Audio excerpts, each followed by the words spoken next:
Welcome to Tirupati Sri Pragna study circle. ఈరోజు మనం group 2 prelims schedule అయితే ఒకసారి చూద్దాం. ఇందులో history, society, geography, current affairs, reasoning ఉంటుంది. ఇది 9 months వ్యాలిడిటీ. ఇప్పుడు కాస్ట్ 999 మాత్రమే. ఇందులో ఈరోజు షెడ్యూల్ ఏంటంటే ఇక్కడ చూడండి, 7 వారాలకు సంబంధించి అయితే అప్లోడ్ చేస్తున్నాము. ఈరోజు మనం జరుపుకోబోయే టెస్ట్, దీనికి సంబంధించిన సిలబస్, పీడిఎఫ్ నోట్స్ ఒకసారి చూద్దాం. ఈరోజు మనం హిస్టరీకి సంబంధించి అయితే చదువుకోబోతున్నాము. ఈ హిస్టరీకి సంబంధించి ఏ టాపిక్స్ తెలుసంటే, మౌర్య సామ్రాజ్యము, దానికి సంబంధించిన ఆధారాలు, రాజకీయ చరిత్ర, మౌర్య సామ్రాజ్య క్షీణత, అంటే మౌర్య సామ్రాజ్యం ఎలా విస్తరించింది, అది ఎలా ప్రాముఖ్యతను పొందింది, దాని యొక్క చరిత్ర, అలాగే అది ఎలా క్షీణించిపోయిందన్న విషయాన్ని మనం ఈరోజు ఈ క్లాస్లో, ఈ నోట్స్లో చాలా డీటెయిల్గా తెలుసుకోబోతున్నాం. ఇప్పుడు దానికి సంబంధించిన నోట్స్ ఒకసారి చూద్దాం. నోట్స్ చూడండి. మౌర్య సామ్రాజ్యం, మొట్టమొదటి మౌర్య సామ్రాజ్యం,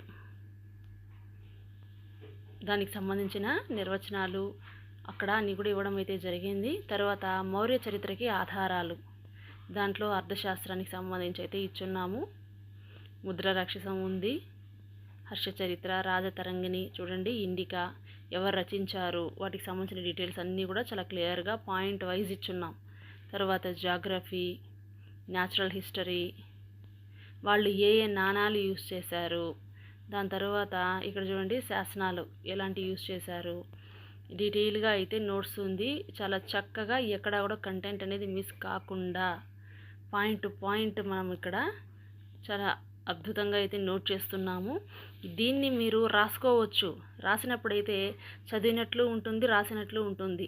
కాకపోతే రాసుకోవడానికి టైం లేదు, చదువుకోవడానికి ఎక్కువ టైం మనం కేటాయించుకోవాలి. కాబట్టి దీన్ని ఈజీగా మీరు డౌన్లోడ్ చేసి ప్రింట్అవుట్ అయితే తీసుకోవచ్చు.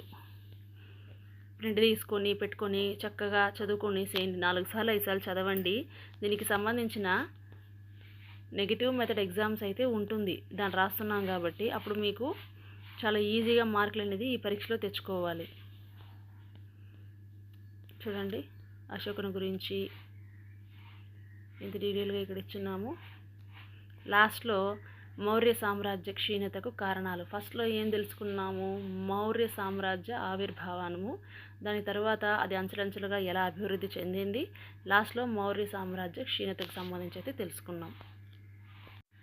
ఈ విధంగా ఈ నోట్స్ అంతా కంప్లీట్ చేసుకున్న తర్వాత ఇక్కడే మీకు 50 మార్కులకు నెగిటివ్ మెథడ్లో అయితే ఎగ్జామ్ అనేది ఉంటుంది. ఖచ్చితంగా చదవండి. Thank you for watching.